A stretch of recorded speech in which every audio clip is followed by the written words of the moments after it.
We're delighted to have John Willman join us this weekend. John Willman is the editorial consultant and former UK business editor and associate editor of the Financial Times. So Governor of European Central Bank Draghi sent a signal last week that he will do everything in his power to save the economic currency euro. That was obviously a message for Greece as well. But the governor of German Central Bank, who is also on the board of ECB or European Central Bank, seemed not to agree. He was repeatedly showing his opposition to the ECB buying government bonds to help the currency area's weaker members. So how far is ECB and Europe as a whole, how far are they ready to go? Well, that's a very interesting question. And one of the big criticisms over here has been that Germany has been dragging its feet all the way through this. That when President Sarkozy, who's now President Hollande of France, or when Mario Monti of Italy, or whoever, was urging action, to go back to what I said at the beginning, you need a big bazooka. You need to put up such a huge sum of money that suddenly the markets can see that they're not going to bring down any particular country and its currency, and then they turn their attention to something else. But they've never done that. It's always been too little, too late. And Angela Merkel, the German Chancellor, who's very well tuned into the German psyche, I think, on this, and the German psyche is that we've given enough money to the rest of Europe, and now, why should we support them when we're also suffering some privations because the economy isn't as strong as it might be? So what happens, actually, and Mario Draghi, you're quite right, the European Central Bank governor, said that this week. But for the last, 3 years, there have been these European summits every 3, 4, 5, 6 months, and everybody says, we're really going to crack it this time, we're really going to put a stop to all this, and they have their summit, and the news comes out, and all the commentators say, oh, that sounds like they've got it at last, and then about the Tuesday of the following week, there having been a short-lived burst of enthusiasm on the markets suddenly think a bit harder and say, well, they haven't yet done it, and we need to do more, and meanwhile we're going to go on selling, the bonds in these countries or whatever. So it's been this failure, really, to put up a convincing show that Europe is willing to defend the euro to the last ditch. That is the problem. Now, you've mentioned about the head of the Bundesbank, Germany's central bank, raising some fears. There was a very interesting piece in yesterday's Financial Times by a man called Ottmar Issing, who's really one of the great greybeards in the German political economic community, and used to be in the German Central Bank and I think also the European Central Bank boards. And he's basically gone for a completely revisionist view, which is that we've been trying to do something that's impossible. That we have tried to go ahead with this economic union when the political circumstances aren't there, that countries aren't willing to give up enough of their independence to have a single currency. If your readers are at all interested in this, or your listeners are at all interested in this, it's worth looking up on Wikipedia the subject of currency unions, because you discover there's been an awful lot of them. I can't remember what the total is they have, but it's somewhere between 50 and 100. This has been tried all through the 19th and 20th century, that countries have tried to tie their currencies together, but it never lasts. Always the underlying reality, the differences between those countries, forces them apart. And the sad thing is it often ends in tears, because each side blames the other. You can already see this in Europe, actually. I mean, beneath the surface of the German resistance to bailing out other countries is fairly undisguised contempt for those countries. Greece is a place where they don't do a proper day's work and they don't pay their taxes. And then in Greece, when they hear that sort of stuff, they say, well, actually, you invaded us during the war, Germany, and you've never given us any compensation for the huge damage you did to our country. So, all these old historic things come back out again. And that's why it's such a worrying period in a way. And although I think it was right that Britain never joined the euro, although I didn't think it at the time, I think it's in everybody's interest that the euro sorts itself out. And to do that, they have to persuade, really, the richer countries like Germany and Finland and the Netherlands that they will lose out if they don't help bail out the euro. Because at the moment they feel their economies are doing fine. Why should they worry about these, countries like Greece, Portugal, and Spain, who, everybody knows nobody does a proper day's work, etc., etc., etc. But actually, their economies are booming because they've been able to sell stuff to these countries in the Eurozone because those countries have had the ability to pay for it because they're in the Euro. You've really mentioned some very good points there, John, about some of the issues that we have to really carefully address. And one of the underlying issues that even you had mentioned earlier on is about, in general, the corruption that exists in some of the countries, such as Greece. And it is interesting to note that the Washington, D.C.-based Brookings Institution, in late 2009, early 2010, published a study that found that bribery, patronage, and other public corruption were major contributors to Greece's ballooning debt, depriving the Greek state each year of the equivalent of at least 8% of its gross domestic product, or more than 20 billion euros, about $27 billion. And in fact, at that time, then Prime Minister of Greece, George Papandreou, said, "Our basic problem is systematic corruption." When talking about the mentality that he views, that when citizens view the republic as a resource to plunder. But the Brookings study also mentioned that there is a correlation between corruption indicators and fiscal deficits across 40 developed or nearly developed economies. And it said that how corruption has hurt public finances in parts of Europe, especially in Greece and Italy, and to a lesser extent in Spain and Portugal. And it's interesting to note that in 2009, just prior to the elections, that at that time the center-right government had added 27,000 people to the public payroll. And to note that many had no position to fill and not even an office to go to, let alone a specific job description. Get some of these concerns there. How would the EU best address this sort of fundamental issue on making sure that the rule of law is upheld, that corruption is dealt with so that it meets the criteria, as you mentioned, and aspires to meet key benchmarks? Well, those figures you quoted, Joel, are fascinating. I haven't heard them quoted before. It's amazing, isn't it? 8% of GDP, that would fill any fiscal hole, I would have thought. But you know from going to Greece that it's one of those places where really public service things don't work, because the jobs aren't given out on merit. It's who you know and what you know. And when you get a tax bill, you pop along and see your tax inspector and leave him an envelope, and the tax bill mysteriously can disappear. And this is true in quite a lot of parts of Europe as well. You and I, Natasha, in the past have discussed this in other contexts.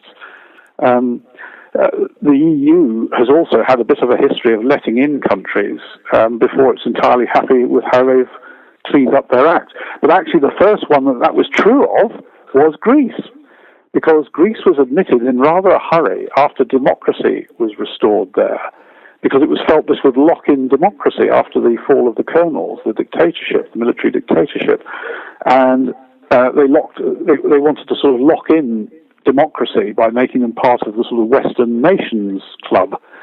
But it just didn't happen. And I can remember going and seeing officials from international bodies to talk about things like public administration when I first joined the Financial Times, and they would just start, unprompted, they would start talking about Greece and say it's amazing, Politically, it's very divided, Greece, of course, always has been. They had a civil war after World War II between the right and the left.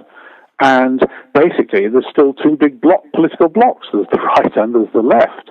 And when governments change, jobs are lost and jobs are gained. It's not like in America where it's the top 5,000 jobs. This is going down the chain. And what's even more alarming, of course, is because these reforms that they have taken so far are so unpopular, because, of course, they've done the easy ones. They just cut benefits. That's easy. In a funny sort of way, you just pay people less money. But what they haven't done is clean up the administration, privatize the state-owned activities which lose money hand over fist. And so when they actually do cut the benefits, that makes people very angry, and understandably so, when they can still see that other problems aren't being tackled. But we've now got the rise of far left and far right parties in Greece. And the two mainstream parties in the first election in May, I think it was, barely got a third of the vote between them. And the second party was an odd collection of left-wing parties that had federated, sort of Trotskyists, Maoists, communists, independent socialists and so on, which came within a couple of percentage points of being the largest party in the parliament.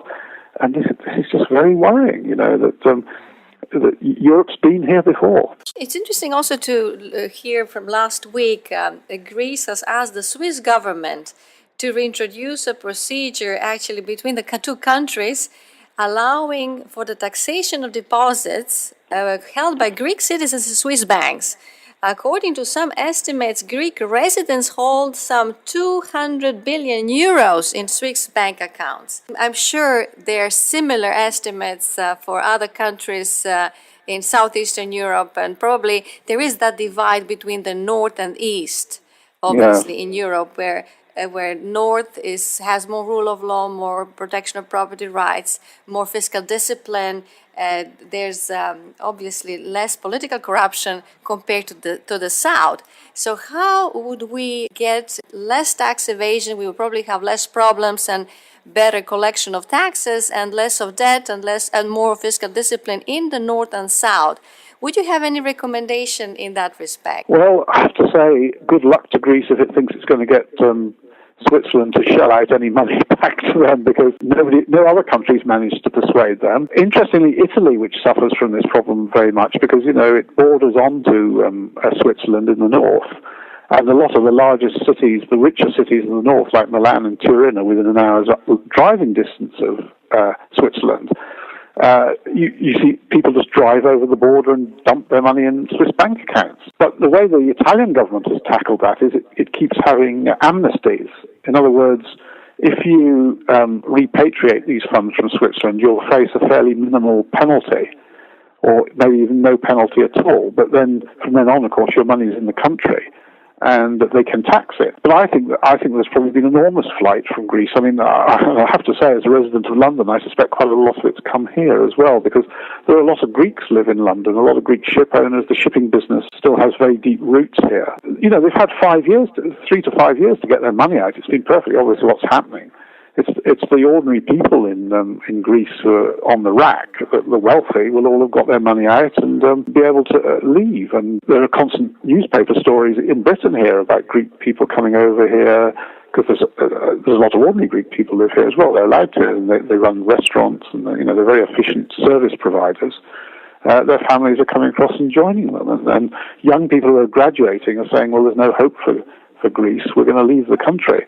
So I think the question of what do you do about stopping capital flight, money, the wealthy locating all their money abroad, is a very interesting one. But the one thing that stops you doing anything about it is if you're in a currency union, because you can't stop people taking euros from Greece to Italy. They're part of the same currency. It then becomes very hard. And people have been trying to work out various scenarios here for what you'd do if there was if Greece did have to leave the Eurozone. We've actually got a word for it. It's called Grexit, Greek exit, Grexit. If Grexit happens, one of the first things they'd have to do is put up currency controls on the borders around Greece. But, I think the bird has flown, probably. I think a lot of the money's already gone, and this is a common thing all over the world now. It's nothing to do with Europe, but, there's huge amounts of Russian money in Switzerland as well. But I think because Russia's so much richer a country because of its natural resources, it probably doesn't worry as much about it. But, Greece has what it earns, really. It's apart from the nicest olives in the world and owning some of the best real estate and dating back for 5,000 years, it's not naturally well endowed with minerals and oil and things like that. It is also interesting, as you've just mentioned, about the flight of money heading to Switzerland or to other places in Europe, such as London.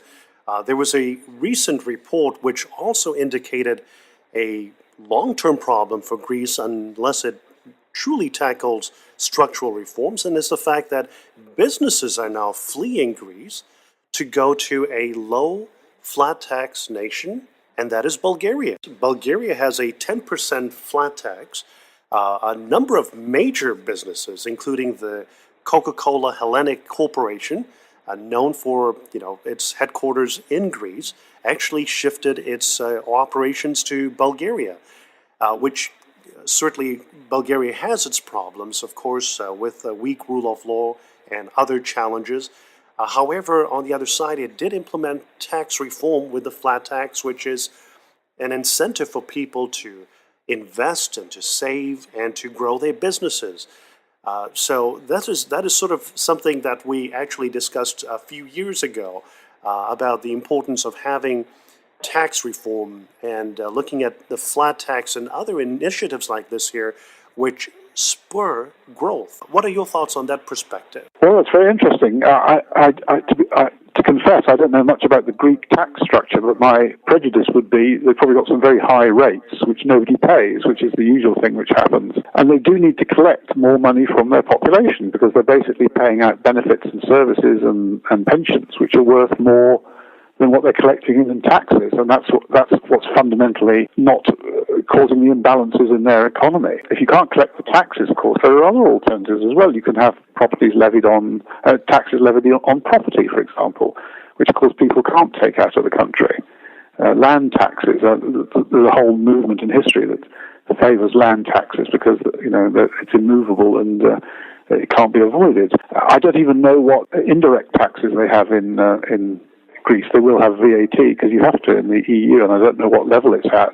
But one of the nice things about going on holiday there is things like alcohol doesn't seem to be very highly taxed, and of course even lots of services I suspect aren't charging VAT again because it's not being collected, and therefore it can be reasonably cheap to eat in a restaurant. As the three of us have always discussed, a simple, easy to understand tax system which doesn't have rates that make it interesting to avoid paying tax, in the end, will probably bring in more income than one that has very high rates that nobody pays. Let's explore a scenario that euro does not survive, which wouldn't be a big thing from the currency point of view and monetary union for Britain because it's out of the euro. But how would the things evolve in that scenario in Europe? Well, I have to say that I don't. My own opinion is the euro will survive. There's too much political capital has been invested in it. It really is. It might in the end get rid of 3 or 4 countries. But I think if the euro just collapsed overnight, and who knows, what do I know about it? I think you might have the re-emergence of a currency zone in Northern Europe of the countries that are all really quite similar and are much more highly integrated, like the Benelux countries, Belgium, Netherlands and Luxembourg, Germany. I don't even know whether France would quite qualify these days. Austria, Finland, yes.